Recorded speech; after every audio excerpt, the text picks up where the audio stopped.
Around Dodge City and in the territory on west, there's just one way to handle the killers and the spoilers, and that's with a U.S. Marshal and the smell of Gunsmoke.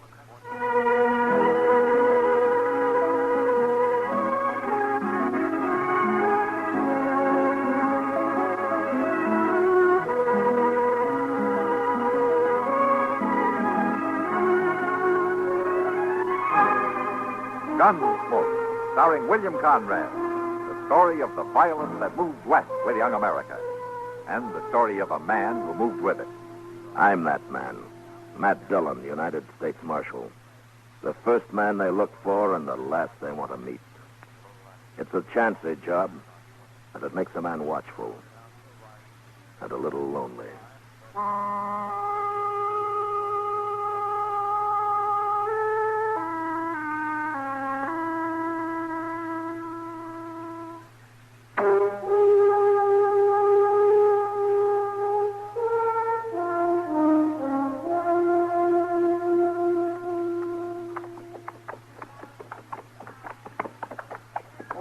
This here Dodge City you've been talking about, Harvey? It's a far piece yet, I reckon. If you ask me, it's about as far away as a man can get without starting back again. Yeah, and all this heat. Ain't this the dangdest weather you ever seen? Oh, I don't know. I've seen danger. Yeah. Hey, looky there. Where? And I'm a-pointing, ain't I? Oh. Why, it's a wagon and a bunch of people cooking food. It's only a man and a woman, Merle. Probably his wife. Well, they're cooking food. Harvey, we ain't it in 2 days. Maybe they'll throw us a little something. Come on.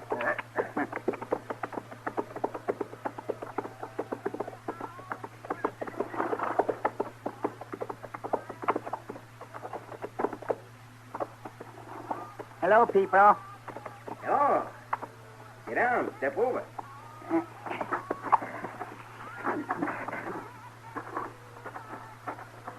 Where you riding to? Dodge City, if we can ever find it. I ain't never been there. We're headed for California. This here's my wife, Laminda. Howdy. How do? What's that you're cooking in the stew pot? Oh, just potatoes and beans. Mighty little of that. Sorry we can't offer you none. I wouldn't mind taters and beans, mister. I ain't et in 2 days. My twin brother here ain't et either. Well, I sure am sorry, but there ain't even enough for me and the woman as it is. Had real bad luck finding game. We was kind of counting on a little something to eat, mister. Today's Sunday, too. Huh? Here, I'll give him a dab of it. No. It just ain't enough, I tell you. Joe, maybe we better give him something. Merle, What, Harvey? there's too many mouths to feed around here. That's the sure truth, mister. I'm mighty sorry. You better saddle up and move on. I don't know if we're ready. Now, look, mister. Now, don't reach for that rifle. It ain't fitting to handle weapons on a Sunday. You turn around, mister, and get out. You shot him. I reckon I did. My husband. You killed my husband. He had no call to poke his weapon at us that way. All we want's his dinner. Joe. Oh, Joe. Dang fool. Joe. Merle, make that woman shut up. Are we going to eat, Harvey? Joe. Might as well. Joe. Lady, please. We're kind of sorry about how things turned out. Kind of sorry. Makes us feel bad to hear you carrying on so. Kind of sorry. Hear that, Joe? We're kind of sorry. Sorry you're dead. Oh, now, lady. Funny, ain't it, Joe? You kind of sorry too, Joe. Where you going, lady? Lady. Where at the woman going, Merle? She didn't tell me, Harvey. She just kept talking to herself and walked away. It's just as well. One thing I can't stand is noisy woman. Me too. Say, that looks good. And load your plates. We can eat our fill now. Uh-huh.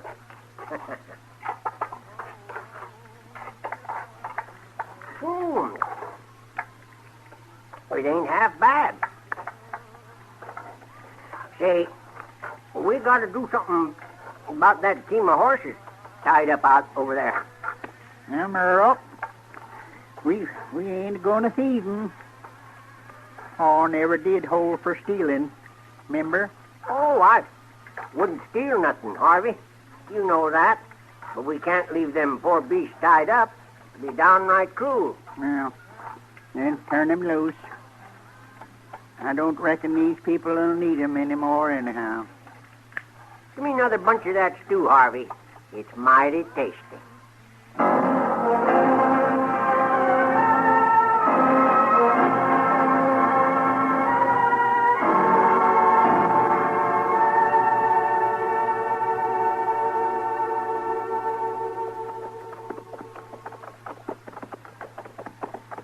I swear I just can't understand it, Mr. Dillon.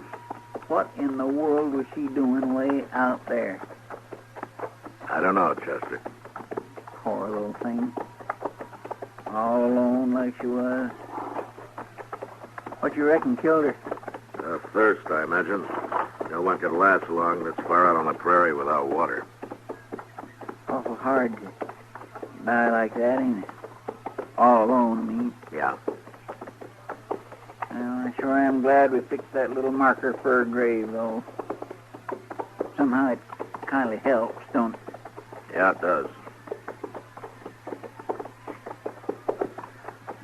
Look yonder, Mr. Dillon. Must be another immigrant heading west by the looks of that wagon. That's a funny place to make camp, though. In the middle of the day. Ain't no smoke coming up. No. Well, say, there's a man lying asleep right near the fire pit. Is he there? Yeah, if he is asleep. What do you mean? Come on.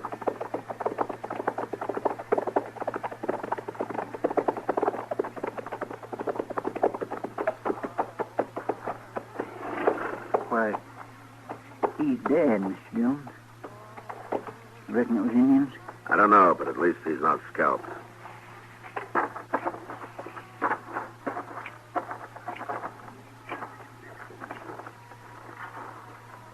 Fire's cold.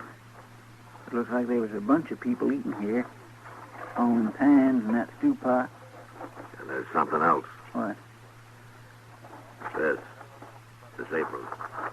Well, if there was a woman here, she'd... So this is where she come from. That woman we buried. Yeah, I'm pretty sure it was. Well, why in the world would she wander off like that from camp? Whoever killed this man probably ran her off. Oh, nobody wouldn't do a thing like that, Mr. Dillon. Would they? Let's take a look in the wagon.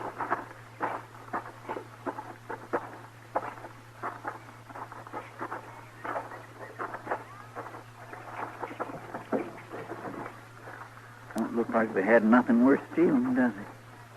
Poor as church mice. Well, then what'd they get killed for if it wasn't Indians and nobody never stole nothing?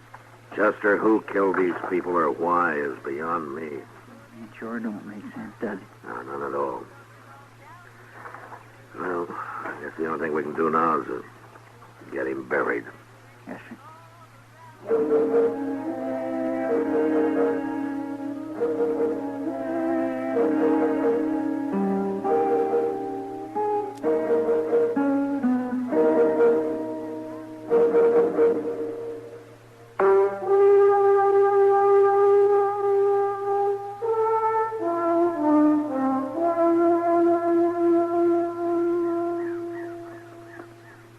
Merle, is that you? Yeah.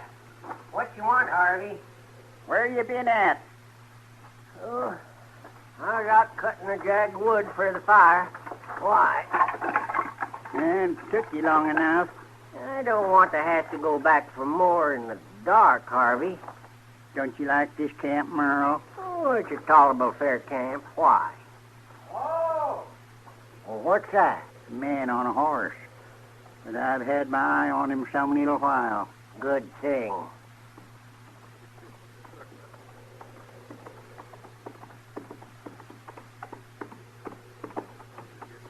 Hello, you. Mind if I light a spill? Get down, stranger.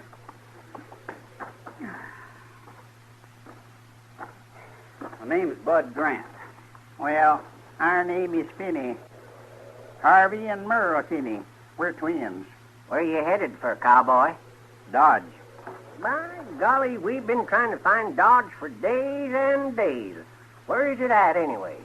Why, it's about 40 miles over yonder. Never mind where's Dodge. You seen any Indians, Grant? Indian? Any kind of Indians. We ain't particular. Are we, Merle? Nah, Indians is all alike to us. What are you talking about? You're as dumb as the rest of them, Grant. Oh, never mind him, Harvey. Nobody out on the prairie knows nothing about where there's Indians. What do you want Indians for? I don't understand. You leave it to us what we want Indians for. You hungry? Oh, yeah. I reckon I could eat something. We shot a antelope this afternoon. It's been boiling in the pot there for quite a spell.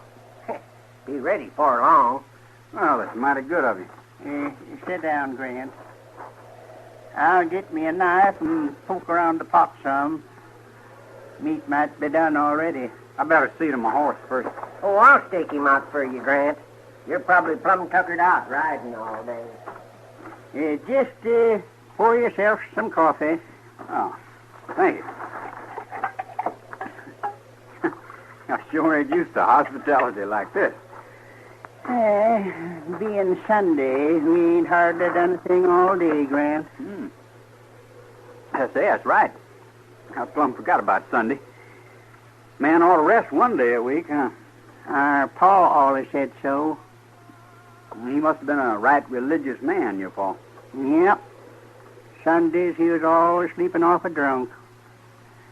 He didn't hold the fighting and killing on the Sabbath. No. Well, last Sunday somebody sure must have got drunk or something. Why? A family got wiped out east of here. Some pilgrims traveling to California. Man and his wife. Indians, huh? Doggone it. Why didn't you tell me there was Indians around? I didn't say it was Indians.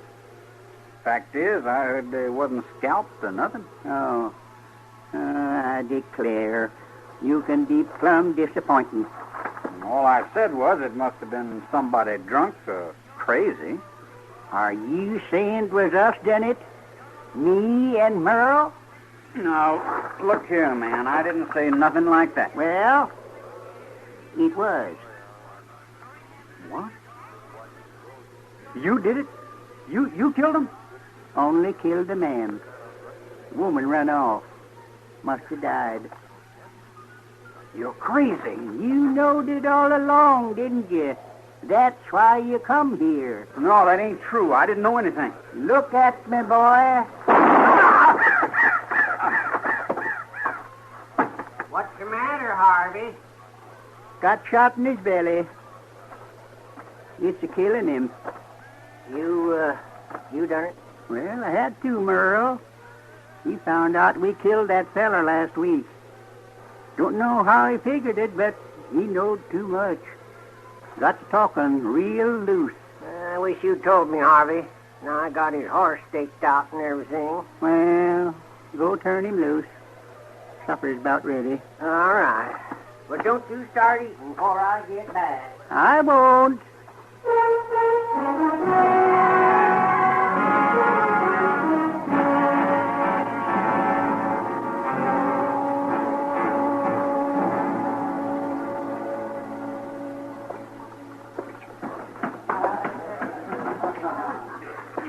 Matt, over here. Oh. Evening, Kitty. Sit down. Thank you. Want some beer? Yeah, I believe I would. I guess you heard about that cowboy they found out on the prairie, huh? Yeah, a couple of riders found his horse running loose nearby and brought them both in today. There's nothing missing, though, Kitty. Not even the $30 he had in his pocket. Oh, thank you. Well, maybe it was the same murderer who killed that man and his wife a couple of weeks ago, man. I don't know, Kitty. 3 people murdered, and there doesn't seem to be any reason for it.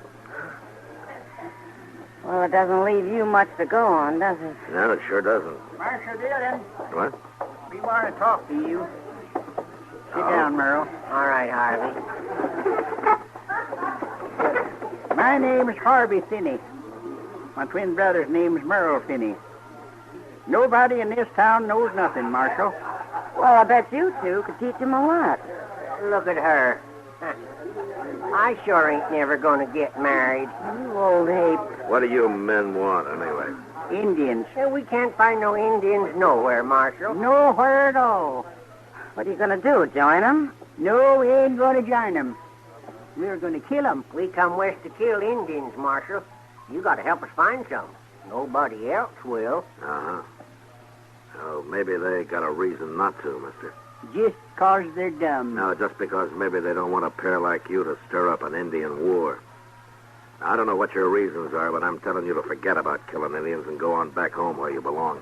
Oh, he ain't no more use than the rest of them, Harvey. Wait a minute, I'm curious. Why do you men want to go Indian hunting anyway? We read it in a book.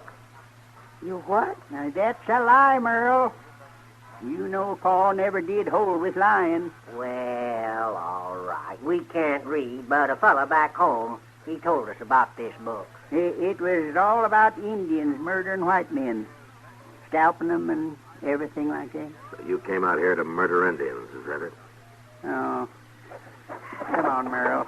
He's as dumb as the rest of I them. told you he ain't going to be no help, Harvey. Well, they act even worse than they look. Yeah. Well, you don't think you have to worry about anybody as brainless as they are causing trouble. I sure do, Kitty. It's the brainless ones that are the most dangerous.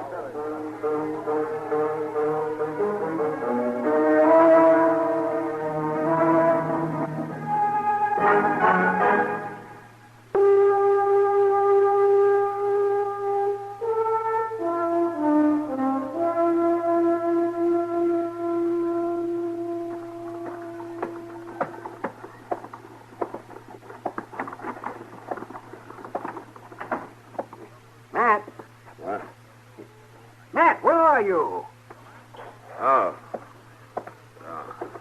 Oh, you're asleep, huh? I didn't see you over here. With a voice like yours, you don't have to see, Doc. Now, don't get a hump in your back. I'm not charging you for this visit. Oh, then what are you doing here? Why, it's Sunday. People are supposed to socialize on Sunday. They are, huh? It's just my luck to draw you, then. The words of his mouth were smoother than butter, but war was in his heart. Chronicles. Huh? Oh, well. Are you holding something back, Matt? Did you used to be a preacher? Didn't I ever tell you, Doc? Why'd you quit? I lost my battle with the devil, Doc. The pay was too small to support my gambling habit. Well, that's fine talk. From the upholder of the law, the figure of justice, the citadel of virtue. Let's go get a drink, huh? That's different. Yes, fine. Mr. Dillon. Yeah, what's the matter, Chester? Oh, them Finney twins, Harvey and Merle, there's going to be trouble, sure. Oh? Well, what are they up to? Well, you know how they've been talking about finding Indians killed? Well, for a joke, some darn fool told them Moss Grimmick's a full-blooded Cherokee. I just heard about it. Oh, Moss Grimmick, you mean at the stable? It ain't funny, Doc. That pair's crazy enough to do anything. Yeah, you're right, Chester. Let's get over there.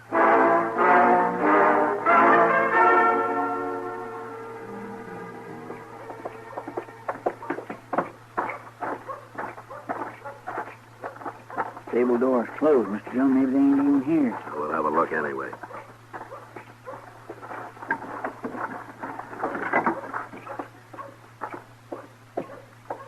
Kind of dark in here. I can't see too good. Let's take a look in the back. Quiet now. Yes, sir. You got that rope tied yet, Merle? Yes, I am. Quiet. Getting it, Harvey. Won't you men listen to me? I swear I ain't believe you. Oh, you shut up. Mr. Dillon, they're up there in the hayloft. Yeah, I see him. Look, they got a rope around Moss Grimmick's neck, and up over that beam they're fixing to push him off and hang him. Okay, Harvey, the rope is tied. Let's get closer. You can't do this, mister. I got a big family. Then your family ain't gonna get no bigger. You murdering Cherokee. I'm not a Cherokee. I'm German. Can't you tell that? It don't matter what tribe, as long as you're an Indian. Push him off, Harvey. Wait, you don't understand. You got this all mixed up. I'm going to shut you up right now. All right, hold it, Harvey. You touch him and I'll shoot. Marshal, thank heaven. I mean what I say, Harvey. Oh, is that dumb Marshal? Yeah, I knowed he was no good siding with Indians. Moss Grimmick's no more Indian than you are. Now you get that rope off his neck. I ain't going to do it. I'm going to push him off. You'll die for it, Harvey. No, you'll probably miss me from there. He's going to do it, Marshal. Harvey, now you listen to me. I'll make a deal with you. You come out to the edge of the loft so I can talk to you. Well, all right. See, Harvey, we was right. Now he's even trading for this dirty redskin. Ain't you men got eyes? How could I be a redskin? Indians is powerful tricky. We know all about 'em. Now, hold your breath. You're going now. Harvey, wait. Too late, Marshal. All right, Marshal. I said hold it, both of you! You hit them both, Mr. Dillon. I only winged them. Hey, don't shoot no more. We're coming down. All right, take the rope off that man and hurry it up or I'll put another bullet in you. All right. I'm taking it off. You let him come down first. Hey, maybe he weren't an Indian. Moss? Are you okay? I think so, Marshal. Still just a mite nervous. You better sit down over there. All right, you two. Come on, get on down here. All right.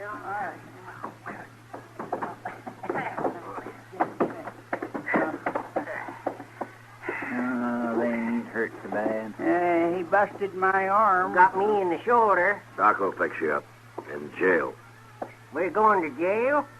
Yeah, your Indian hunting days are over for good, Merle. Well, doggone. Then we made this whole trip for nothing. Never killed one Indian, Harvey. Just a few white people. Huh? What's that? Oh, you darn fool, Merle. Why did you tell him that? I wasn't talking to him, Harvey. I was talking to you.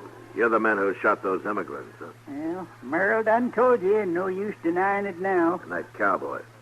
You killed him, too, didn't you? I didn't say that. It don't make no difference now, Merle. It sure doesn't. You're going to hang anyway. Hang. That's right. Marshal, I think I'd sooner not be hung if I had my sooners. But you haven't. Hey, wait a minute. Merle, I just figured out what we done wrong. What, Harvey? We plumb forgot about how it was Sunday, both times. That man and woman and then that cowboy. You know, Paul never did hold for killing people on Sunday. By golly, you're right. And today's Sunday, too, Harvey. Well, of all the doggone bad luck. All right, you two. The jail's on down the street. Just walk straight ahead.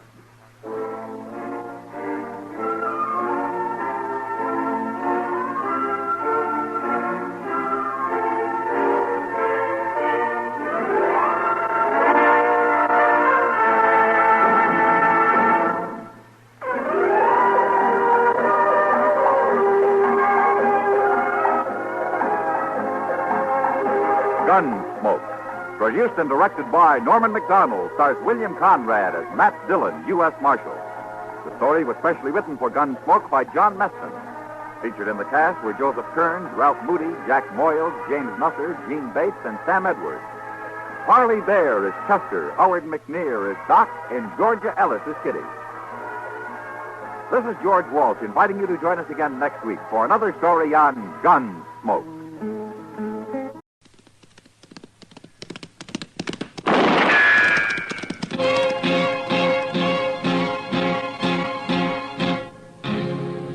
Gunsmoke. Brought to you by L&M, the modern cigarette that lets you get full, exciting flavor through the modern miracle of the pure white miracle tip.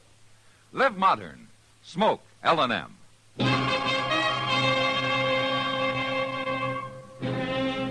Around Dodge City and in the territory on West, there's just one way to handle the killers and the spoilers, and that's with a U.S. Marshal and the smell of Gunsmoke.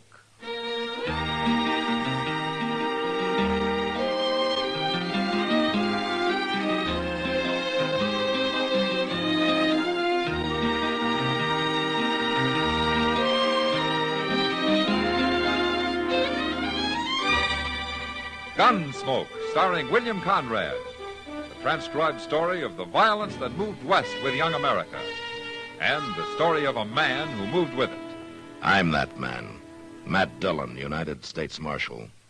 The first man they look for and the last they want to meet. It's a chancy job, and it makes a man watchful and a little lonely.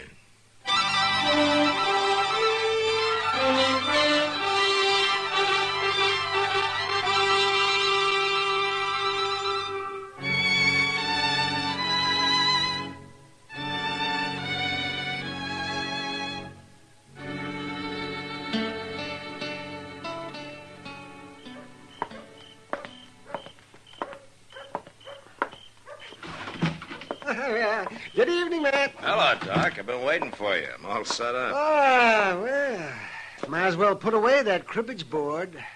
We won't be playing tonight. Oh, why not? You found an easier mark? No, but you're going to hightail it up the street once you hear the news. Yeah?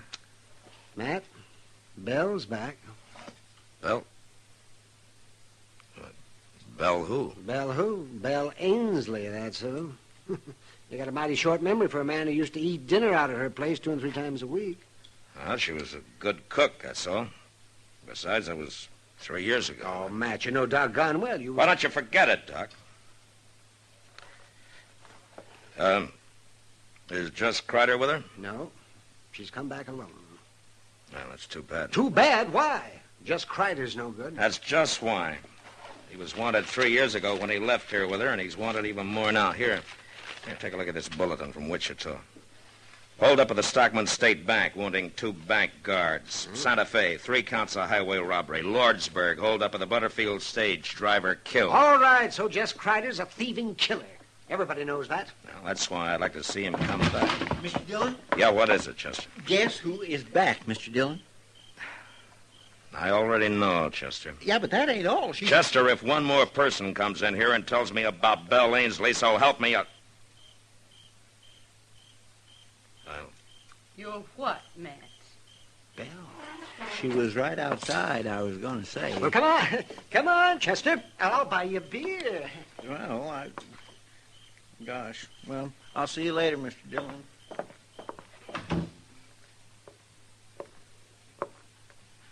How are you, Matt? I'm fine, Bill. And you? Oh, a little older. Are you visiting, or are you planning on staying? Well, I'm staying. If the town will let me. What about Jess Kreider? Where is he, Bill? I don't know. And I don't care. I left him in Durango. I'm through with him, Matt. I see. I want to stay here with my father. He's getting old, and my kid sister, Phyllis, well, she's grown into a young woman since I went away. And pretty bitter, I understand, when it comes to you. She'll get over it. Everybody will, if you'll help me, Matt. Help you? 3 months after I left, I came back, if you remember. And I found the good people of Dodge had already tried and condemned me. What could I do but go back to Jess? Well, you chose to run off with him in the first place. Chose. Who knew whether I had? Who bothered to ask? You? Anybody? What are you saying? Matt, I rode out of Dodge, thrown across the back of Jess Kreider's saddle, with a gag in my mouth and my hands tied. Oh. Why didn't you tell somebody that? Who'd have believed it? Yeah, but he didn't keep your hands tied for 3 years, Bill. Matt, a woman has to have somebody. Somebody who wants her. And nobody here did. As bad as he was, Jess was my man. Yeah. What do you want me to do, Bill? Just tell people, that's all. If you believe me. Just tell them how it happened.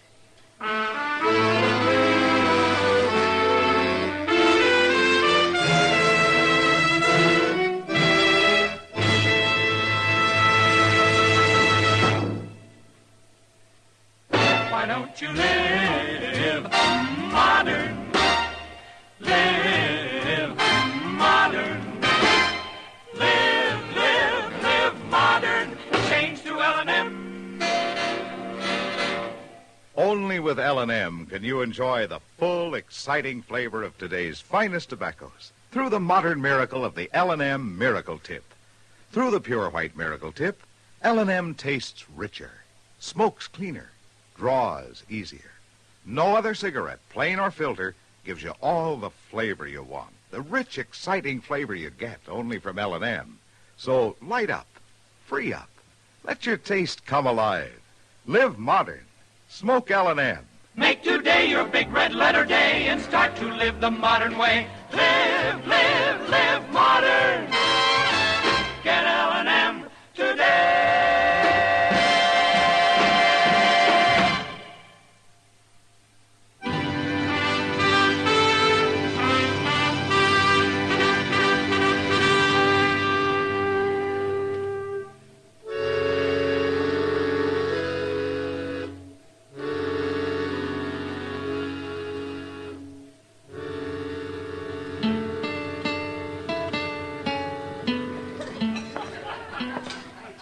Hello, Matt. Evening, Kitty. Where'd you get all the crowd? The trail herd's in. The bar Double D from the Panhandle. Oh? I understand an old friend of yours came back last week. You know, a man tips his hat twice to a woman around here, and he's married. Is that really all you did, Matt? Tip your hat twice? Yeah, just about. Have you talked to Bill? Well, in passing. I heard his story. You believe it, Matt? That's possible. It's the kind of a thing Jess Kreider would do. I don't know for sure. Well, if it did happen that way and she's left him for good, then I guess maybe she's got some sympathy coming to her. Yeah? She sure didn't get much at home. What do you mean? Well, she moved back in at the ranch. Yeah, so I heard. It was all right with her father, probably on account of her cooking. You remember her cooking, Matt? I remember old man Ainsley well enough.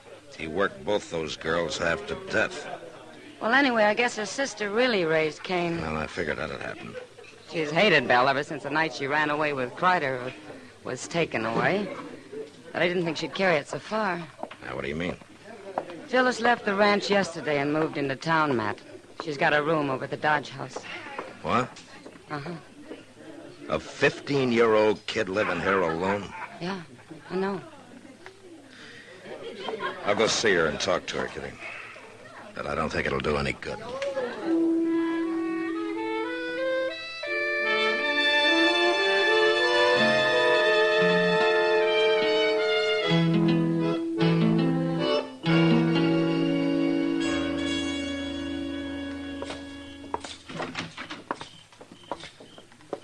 Well, good evening, Marshal. Chester.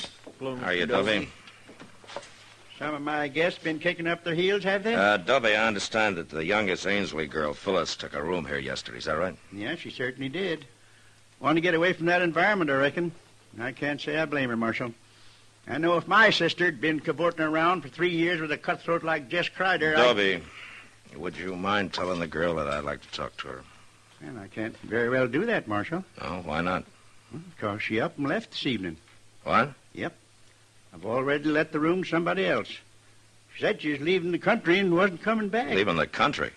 Well, was she alone? Well, now, she walked out alone, but I kind of had the impression there was some man waiting for her outside. And you let her go? Well, there wasn't nothing I could do about it. Well, you could have told somebody, or family, or me. She's only 15, Dovey. Well, that's growed up the way I look at it. Anyway, I figured it's just another case like her sister Belle. It sure ain't none of my responsibility.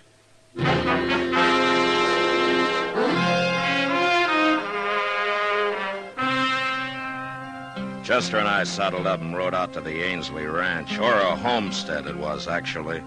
A broken-back spread with a flinty range and short water.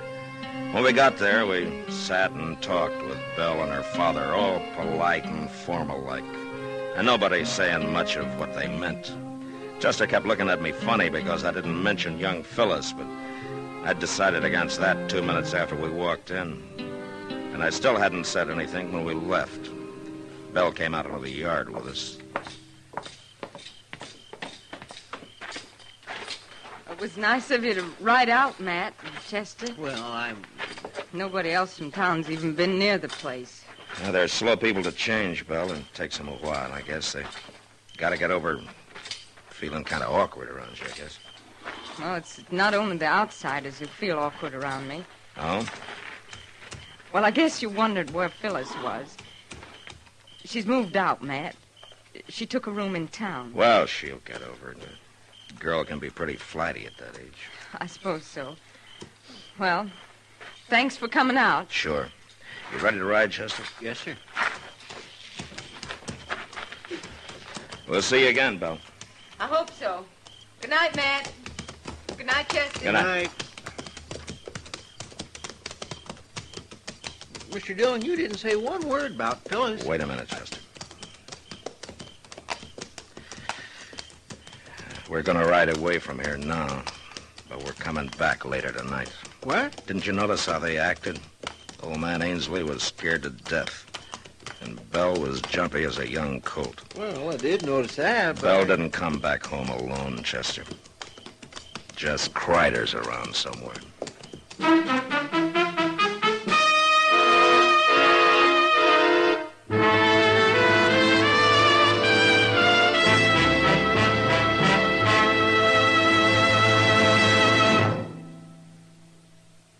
Why don't you live modern?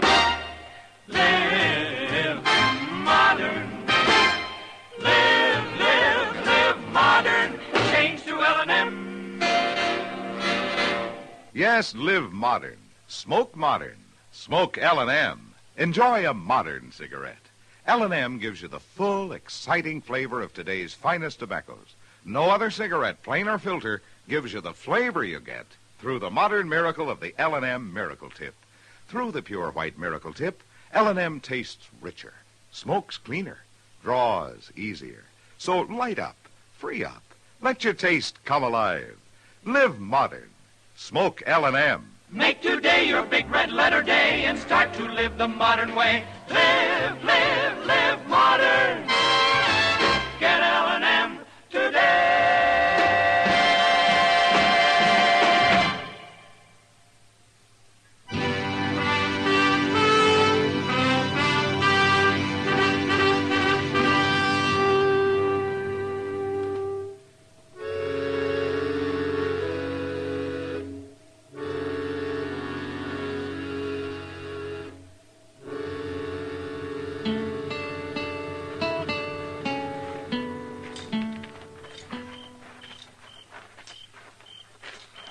You figure Kreider was right there in the house tonight when we was, Mr. Dillon? No, he couldn't have been, Chester. There's no place for him to hide. Probably holed up in the barn. We'll look there first. Yes, sir. There's a lantern burning inside. Yeah. Now, you wait here and keep me covered. I'll edge up to the door and then go in fast. Yes, well, now, you be careful.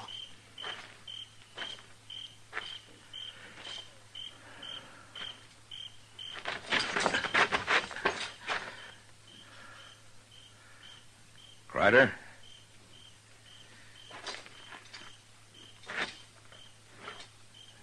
Jess?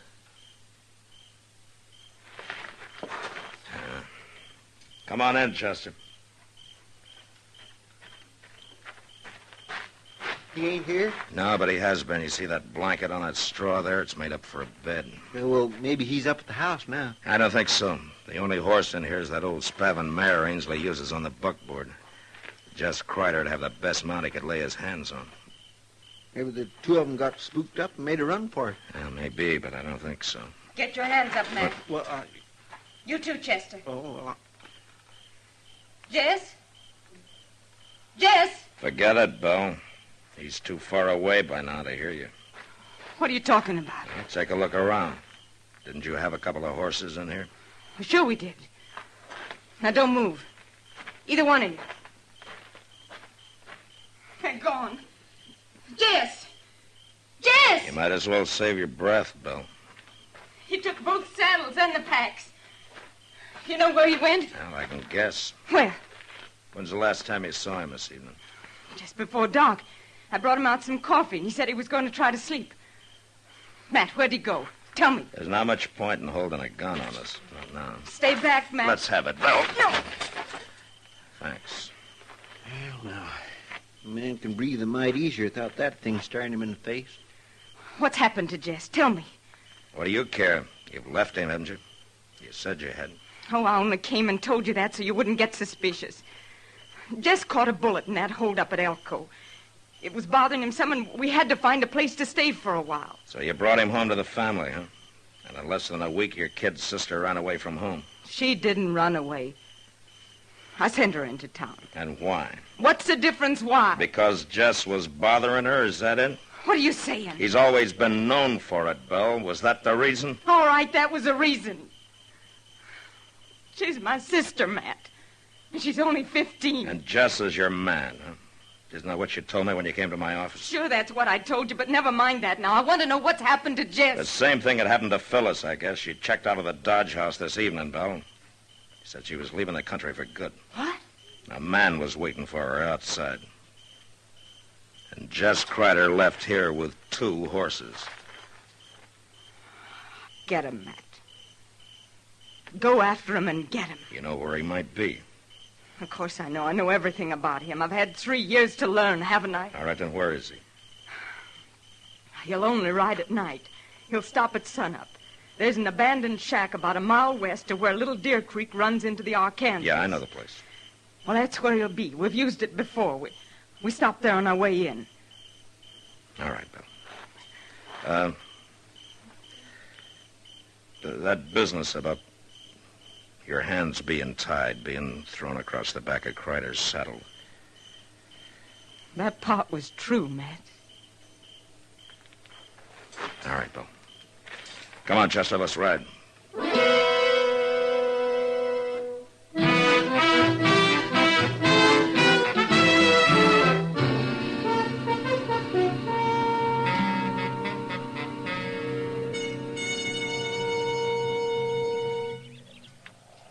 Come out of that shack all day, Mr. Dillon. He will, Chester. They just got here. Those horses are still sweating.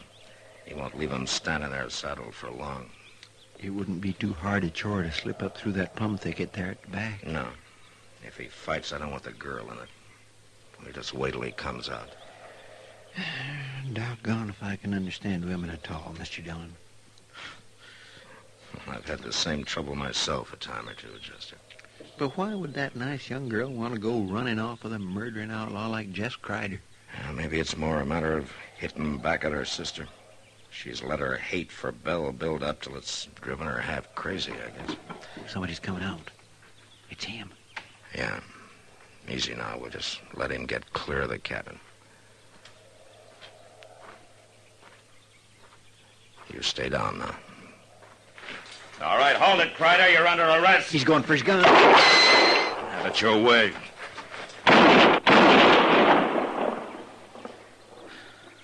Okay, Chester.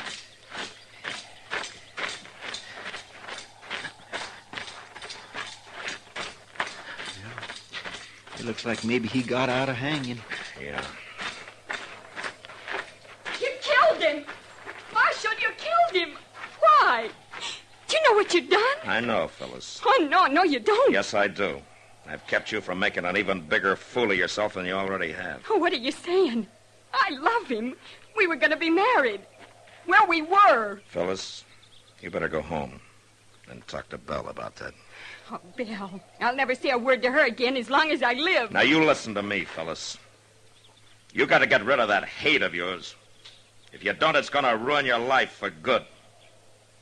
Now, you go home and you talk to Belle and you listen to what she's got to say before you judge her. No, I won't go back. Yes, you will. I can't. Not now. Nobody will ever know about this, Phyllis. I promise you. Jess Kreider was alone when I found him. Now, there's your horse. And he's still saddled. I can't. I don't want to.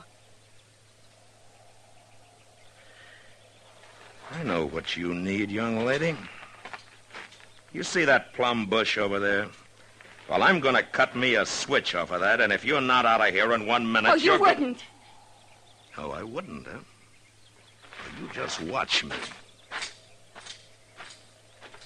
Marshal? Yeah? I've been thinking, Marshal. maybe I'll go home after all.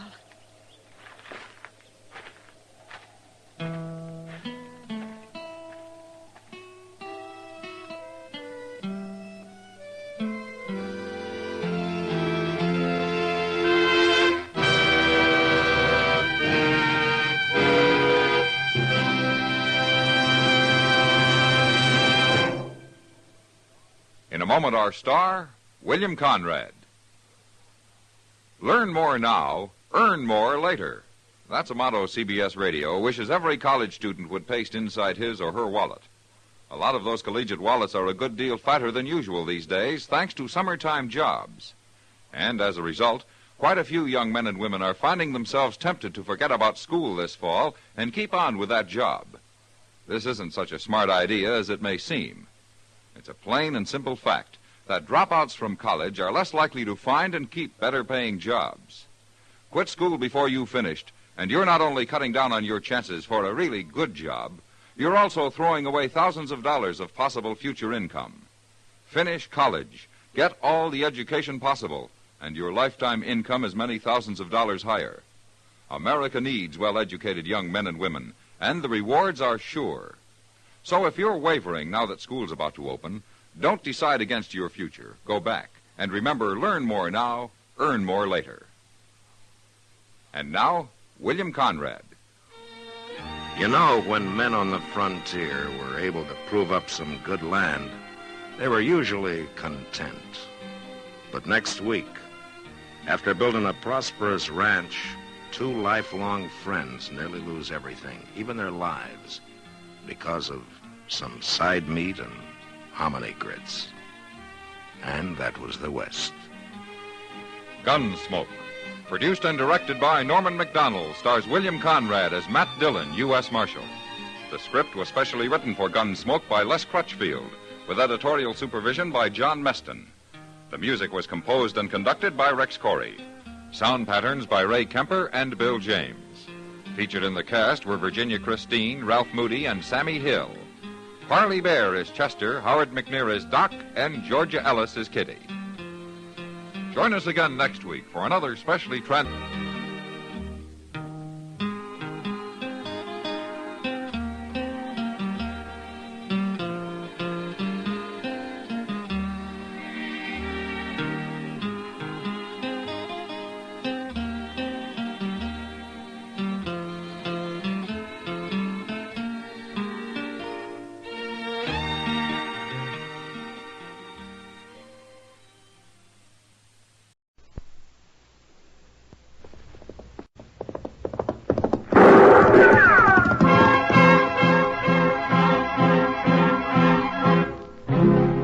Around Dodge City and in the territory on West, there's just one way to handle the killers and the spoilers, and that's with a U.S. Marshal and the smell of Gunsmoke.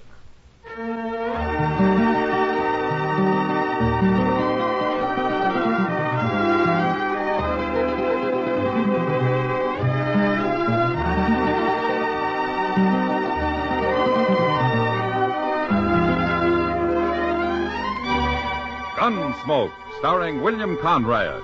The story of the violence that moved west with young America. The story of a man who moved with it. Matt Dillon, United States Marshal.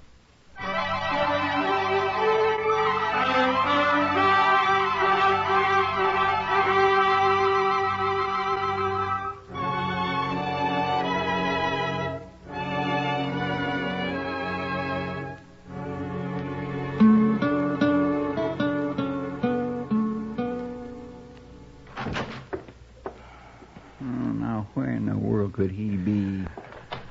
Don't shoot, Mr. Dillon. It's Chester. What? Oh, you darn fool. I'm sorry, sir. I didn't see you laying there.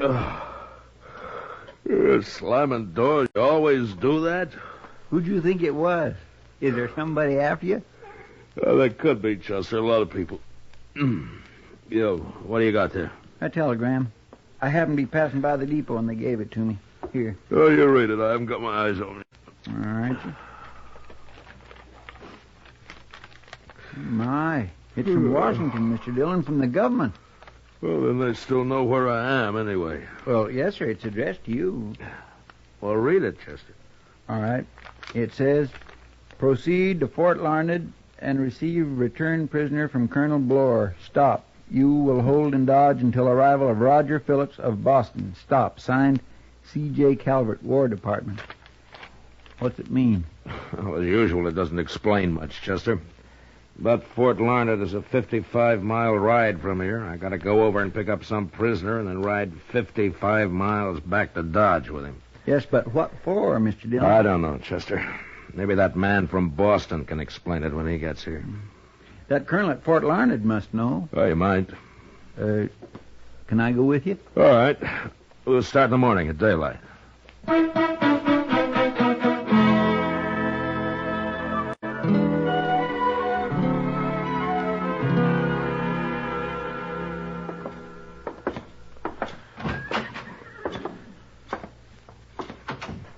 Have a chair, Marshal. Oh, thank you. Our quarters aren't luxurious here, but we'll find a place of some sort for you tonight. Well, there are two of us, Colonel. Oh, fine.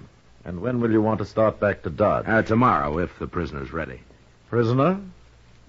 Now, don't tell me they got everything mixed up again. I came here to pick up a returned prisoner, whatever that is. And that's the only description you had? That's all. I'm to hold him in Dodge till somebody from Boston comes after him. I'd better explain, Marshal. The prisoner was a captive of the Cheyennes and returned to us several weeks ago. Oh, I see. Well, can't you keep him here at Fort Larned or just send him home? It's a woman, Marshal. What?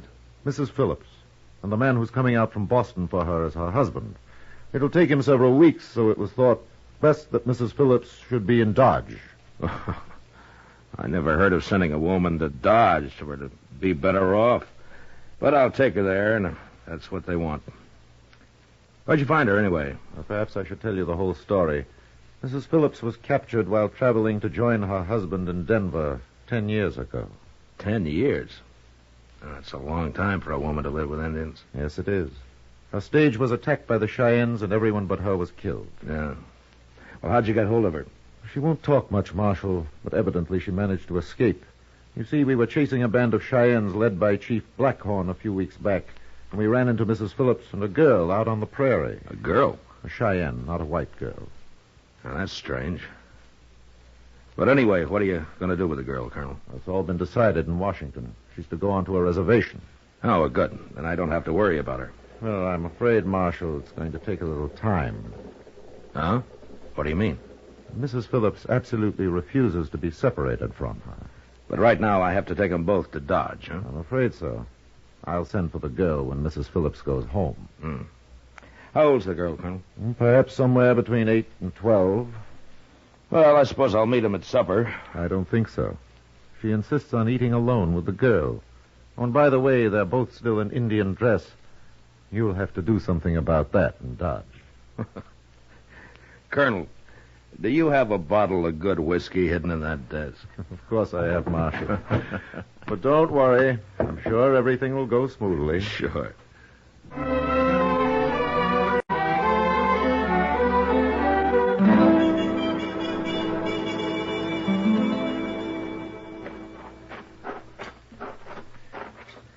I'll ask the colonel if he can spare a wagon, Chester. Well, it's going to be an awful slow trip in a wagon. Well, it can't be helped. At least we're getting an early start. Yes, sir.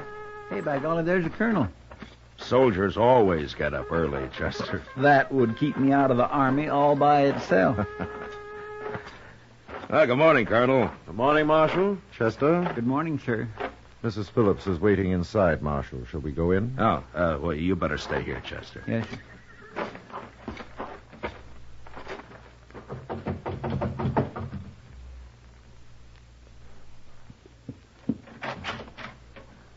Mrs. Phillips, I've brought Marshal Dillon. How do you do, Marshal?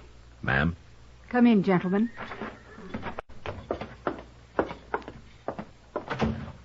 This is Gray Fawn. You may call her Fawn if you prefer. Oh? Does she speak English, ma'am? A little, but you mustn't expect her to talk. She's a little too frightened of white men. I've come to take you to Dodge, Miss Phillips. I know. It's very kind of you. We're ready. Good. I forgot to ask you, Colonel, if I could borrow a wagon. Why, certainly, Marshal. And I'll send a soldier along to drive it. That won't be necessary, gentlemen. Fawn and I have horses, and we can ride. That's a long trip, ma'am. I'm sure we've made longer ones, Marshal. We're ready to leave when you are. I'll have your horses brought up at once, Mrs. Phillips. Thank you, Colonel. It's 55 miles, ma'am, and there's no place to spend the night. You forget, Marshal. I've been a Cheyenne for 10 years. All right. Well, let's get started.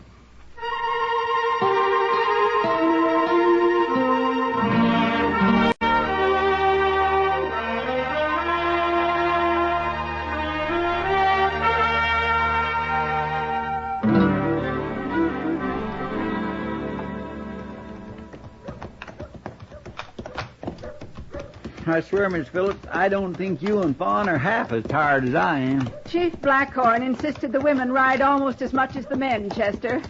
What sort of a fella is he, ma'am? I was never acquainted with any Indians real well. Never mind that now, Chester. Let's stop here. Oh. This is the Dodge House, Miss Phillips. I'll go see if they have a room for you. Thank you, Marshal. Take my horse, Chester. Huh? Yes, sir, I got him. Maybe you better tie them all up over there. I'm sure they got plenty of rooms. I'll be back in a minute.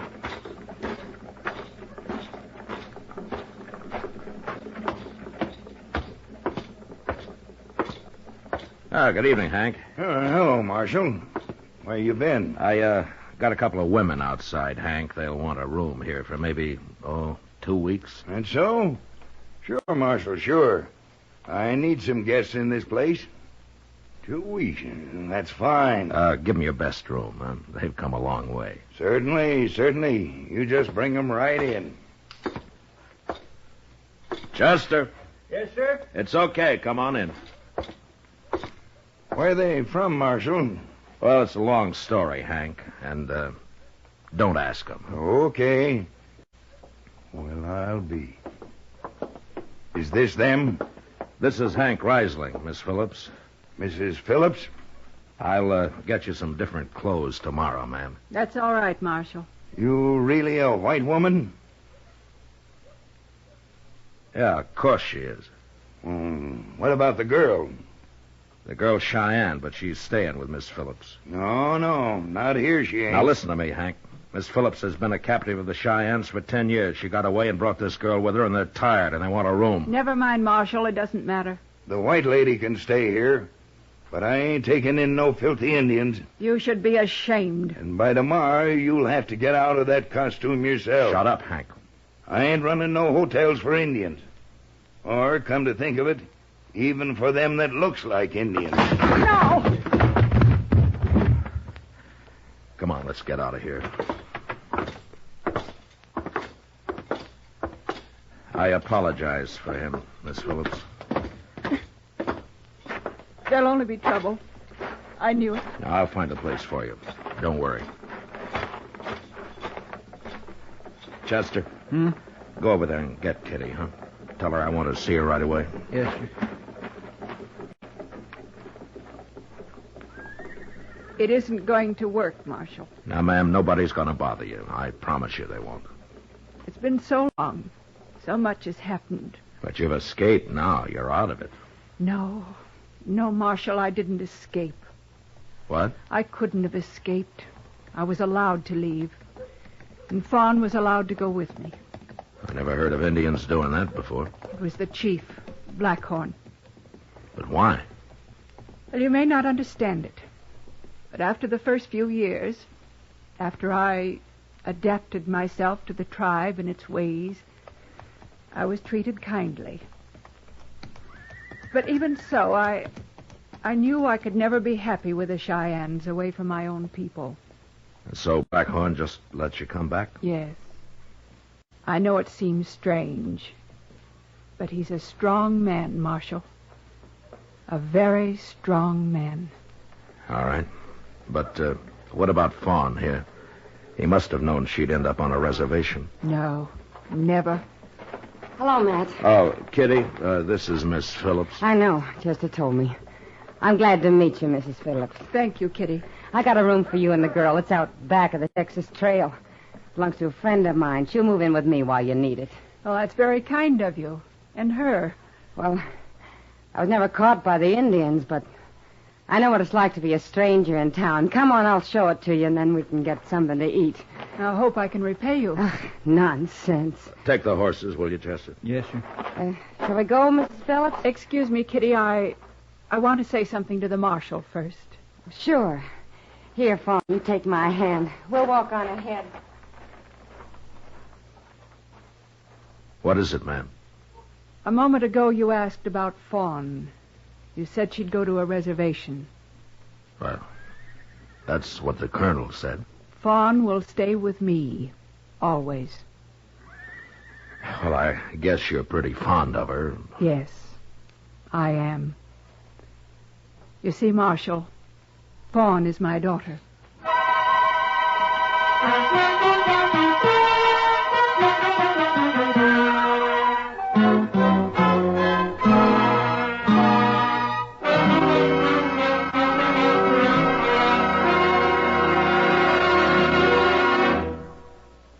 We will return for the second act of Gunsmoke in just a moment. But first, tomorrow in the daytime on most of these same stations, CBS Radio welcomes to the network the distinguished conductor Leopold Stokowski to conduct the new musical series 20th Century Concert Hall. Mr. Stokowski conducts the CBS Radio Chamber Orchestra in the radio premiere of Nikolai Berezovsky's Adagio from the Sextet Concerto. This is a radio premiere in tribute to the composer who was with CBS Radio's orchestra for 22 years until his death last month. 20th Century Concert Hall starts tomorrow. Now the second act of Gunsmoke.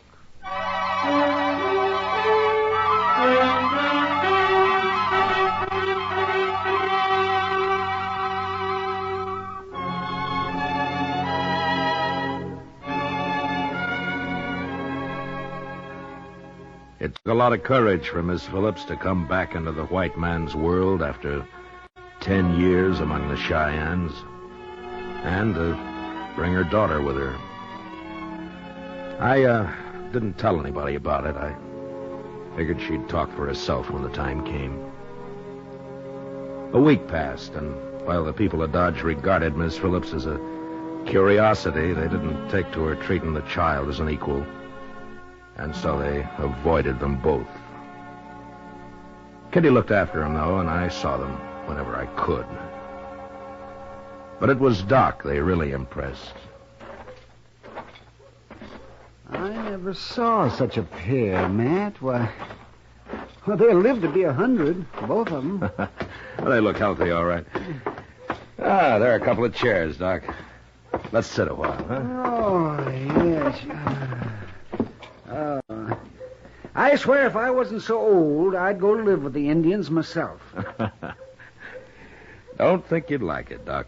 I wouldn't. Why not? Too much work. Oh, no, not for me. As far as I can tell, there wouldn't be no patients. They're all too healthy. Oh, before you go, Doc, tell me something, huh?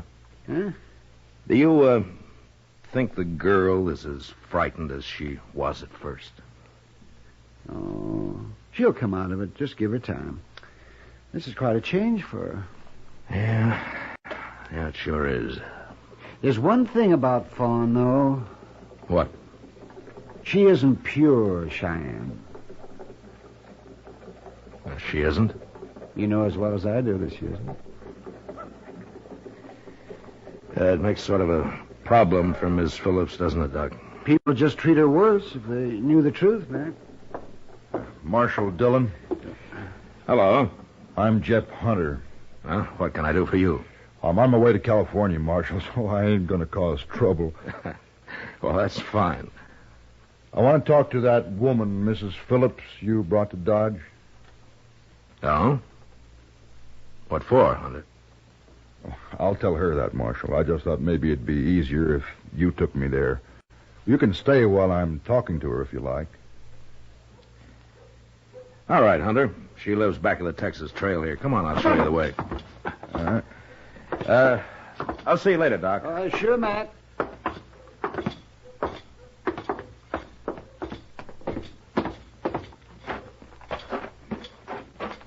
You live around here? Oh, I've been ranching, Marshal. It's too cold winters. I'm going to California. No? Yeah. Family? No, I'm alone. Here we are.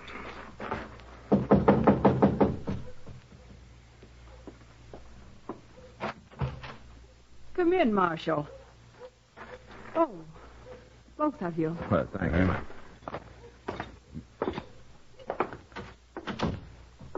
Miss Phillips, this is Jeff Hunter. How do you do? I'm proud to know you, ma'am. He wants to talk to you, Miss Phillips. He looks like a good man to me, or I wouldn't have brought him here. Well, you're most welcome, Mr. Hunter. Miss Phillips, I've heard your story, some of it anyway. I thought maybe you might know something about my wife. Your wife? Yes, ma'am. The Arapahoes captured her about 7 years ago. I know there's some Arapahoes and Cheyennes that are friendly, and I was wondering if you ever heard of her. Her name was Ruth. Oh. The Arapahoes had a white woman once. Blonde, captured on the Solomon River. I never met her, though. My wife's a blonde, and that's the place it happened. Oh. Mr. Hunter, when I heard of her, she'd already died. I'm sorry. Ruth never was very strong. Shouldn't have brought her to this country. It wasn't your fault, Mr. Hunter. Things just happen sometimes, that's all. Maybe it's better she died. That could be. Hope it wasn't too hard for you, ma'am. It wasn't easy. Well, that's a right pretty little girl. What's her name? We call her Fawn. Oh, that's a pretty name, too. She takes after you, ma'am. What? Well, of course, she's a little different in color, but she kind of has your mouth. Marshal. You know, I've never said a word, Miss Phillips. Mr. Hunter, how'd you know Fawn's my daughter? Why, I just knew, that's all. How'd you know? Well, I heard there was a little girl, and nobody said so, but I figured she must be yours, and then when I saw her just now, I knew she was. I hope I haven't said anything to trouble you, ma'am. No, you haven't. But people have already made it hard. Sure. People talk, but they don't know. They got no idea what it was like. That's very true. Figured you're lucky you were able to bring her with you. Mr. Hunter, Fawn is a chief's daughter, Blackhorn. It was he who allowed us to leave the tribe. I'll be going now, ma'am. I hope everything will be all right with you. Goodbye, Mr. Hunter. Goodbye. Thanks for talking to me. I'll see you later, Miss Phillips. Yes, Marshal.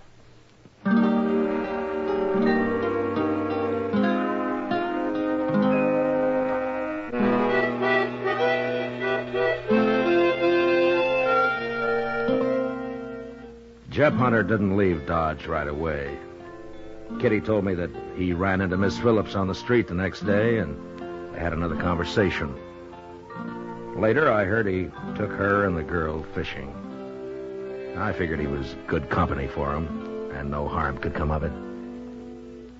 I was busy, and I sort of forgot about him for a few days, when one morning a man walked into the office. Marshal Dillon? I'm Phillips. Roger Phillips. I've come for my wife. Well, when did you get into Dodge? Oh, I came in the Santa Fe last night. Last night? I thought it wisest to wait till morning. Oh. Well, it's your business, Phillips. Chester, go tell Miss Phillips her husband's here. I'll bring him over in a few minutes. Yes, sir. I'll go tell her, Mr. Dillon.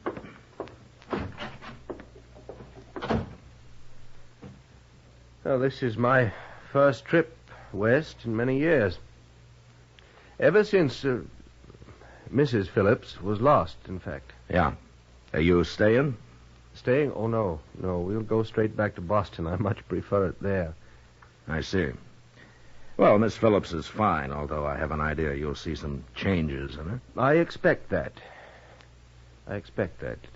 She's been through a terrible experience, Marshal. Of course, we'll get her back to normal soon enough. Seems pretty normal to me right now. Really? That's hard to imagine after 10 years among the savages. I only hope she hasn't, well, lost too much. She was a well-bred woman, Marshal, and we... She still is. She's just learned more. I told her, Mr. Dillon. All right, Chester. I'll show you where she's staying, Phillips. Come along.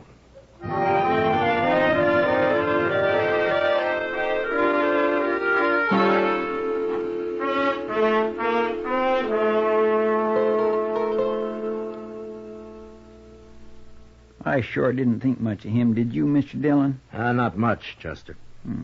Awful uppity. Seems a shame. A fine woman like that. Well, maybe she can handle him. If he's worth handling. It's not our problem, Chester. Well, no, sir, I guess not. Marshal, I want to talk to you. Good morning, Miss Phillips. Good morning, Marshal. Now, Marshal, you listen to me. Yeah? What is it? Well, I've just learned the full truth. I understand you've known about it all along. I hope you'll forgive me, Marshal. I told him you knew. There's nothing wrong with that, ma'am. The whole thing is wrong. The girl will go to a reservation where she belongs. This was arranged in Washington. No, Marshal. Roger. Never, never. Now, wait a minute, ma'am. Look, Phillips, the colonel at Fort Larned told me the arrangements, but he didn't know the facts, and neither did the people in Washington. Things are a little different now, don't you think? Well, you can hardly expect me to take that girl back to Boston. It's up to you, I guess. Well, then go over there and get her, Marshal. And hold her here in jail until we leave Dodge, and then you can do what you like with her after that. Roger. You must be a pretty big man in Boston, Of Phillips. course I am. But this is Dodge City. Nobody ever heard of you here. Now, why don't you calm down and decide what you're going to do? I know what I'm going to do. I won't leave her, Roger. I won't have her around, here or anywhere else. Then I'm sorry. What do you mean you're sorry? Go back to Boston. I'll stay here. Do you know what you're saying? Yes, I do. I'll divorce you. You'll never get a penny. I don't want your money. I wouldn't have it. Very well, then. Stay. No longer anything but a squaw anyway.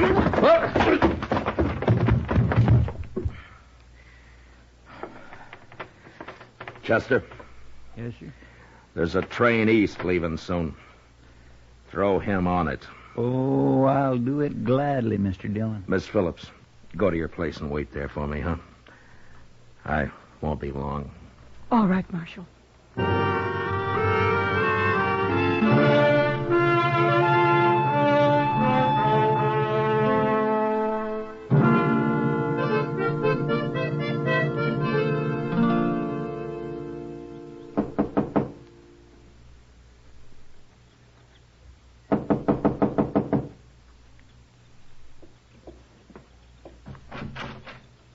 Come in, Marshal. Why, Mr. Hunter. Marshal told me to come along, ma'am. I hope it's all right. Come in. Thank you, ma'am.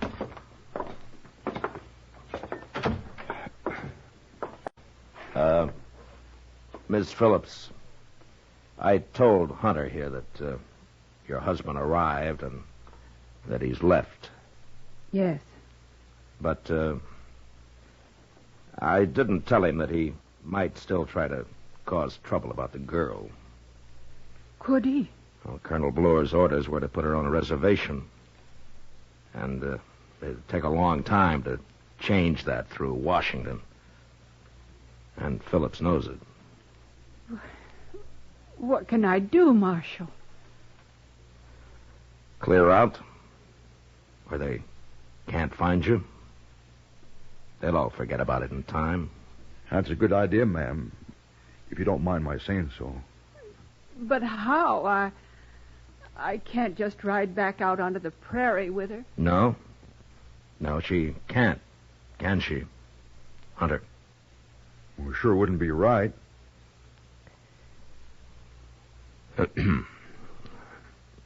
Well? Ma'am? Yes. I'm headed for California, like I told you. I can leave any time. I got plenty of room for two more, like you and your pretty little girl. Do you really want us? Well, I'll tell you. I've been waiting around Dodge so as I'd be sure that you were going to be all right. You understand? Yes. Yes, I understand.